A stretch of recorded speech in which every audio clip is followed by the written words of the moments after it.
بە پێی پێشنیازە یاسایەک کە لەلایەن فراکسیۆنی پارتی لە پەرلەمانەوە ئامادەکراوە و کار بۆ ئەوە دەکرێت ببێت بە یاسا. هەر کەس بێڕێزی بە ڕەمزی نیشتیمان و کەسایەتیە سیاسیە مێژوویەکان بکات سزا دەدرێت و سزای مادی یاخود بەندکردن دەدرێت. ئەمە ژمایەی نیگەرانی چاڵاکانی مەدەنیە کە پێیان وایە یاسایەکی لەو جۆرە سیاسەتمەداری پیرۆز و تەقدیسکرا و بەرهەم دێنێت و ئەوەندەی دیکە دەنگە ناڕازیەکان دەکوژێت. لای خۆیەوە ئەندامێکی پەرلەمانی کوردستانیش دەڵێت ئەم پێشنیازە یاسایە پێچەوانەی یاسا و دەستوری عێراقە.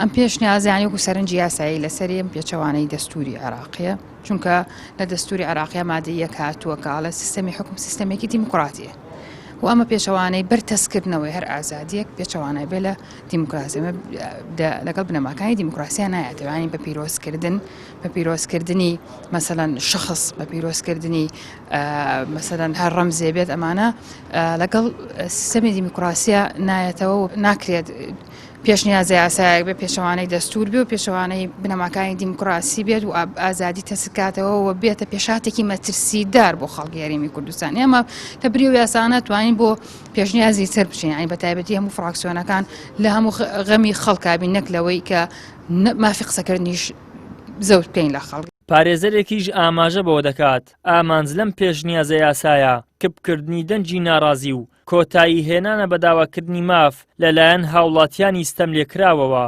بەداخەوە دەبینین ئازادیەکان لە هەرێمی کوردستان بە شێوازێکی زۆر شکلێت تاوەکو ئێستاکە ئەو یاسایانی کە لە پەرلەمانی کوردستان هەیە لەسەر منداڵ هەژارەکان جێبەجێ دەکرێتن لە بارە شەدیدەکەی، بەڵام ئەویت کە دەبین بۆ حکوومەت هەرێمی کوردستان و بۆ منداڵی بەرپرسان بە شێوازێکی ترە. ئەگەر باز لەوە دەکرێت پیرۆزی ئاینی ئیسلام پیرۆزە، خوای گەورە پیرۆزە، ناکرێتن خەڵکێک هەیە کە جنێ و تەشهیر بە خوای گەورە و بە ئاینی ئیسلام و دەستوری ئیسلامی دەکاتن، باز لەوە دەکرێت ئازادی شخصیە.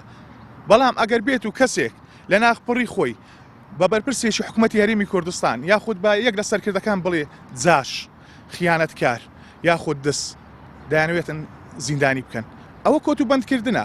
ئێمە لەگەڵ تەشهیرکردن دانینە، ئێمە لەگەڵەوەی دایانە خەڵک داوای مافی خۆی بکاتن، خەڵک بە شێوازی مەدەنیانە، خەڵک قبولی ئەوە نەکاتن کە حکوومەت هەرێمی کوردستان بیان سەوسێنێتەوە. لە ماوەی دەست بەکاربوونی کابینەی نۆیمی حکوومەتی هەرێمدا بە جۆرێک کار لەسەر بەرتەسکردنەوەی ئازادیەکان کراوە، تەنانەت پەرلەمانتاران و ڕۆژنامەنووسان و چاڵاکانیش توانای باسکردنی گەندەڵی و داکۆکیکردن لە مافی خەڵکیان نەماوە. هەر کەسیش کاری لەسەر کەیسی گەندەڵی کردبێت و بوێرانە ڕاستیەکانی وتبێت حەسانەی لێوەرگیراوەتەوە و دەستگیر کراوە و تەنجی پێ هەڵچنراوە. ئیدریس محەممەد، کەناڵی ئاسمانی پەیام، هەولێر.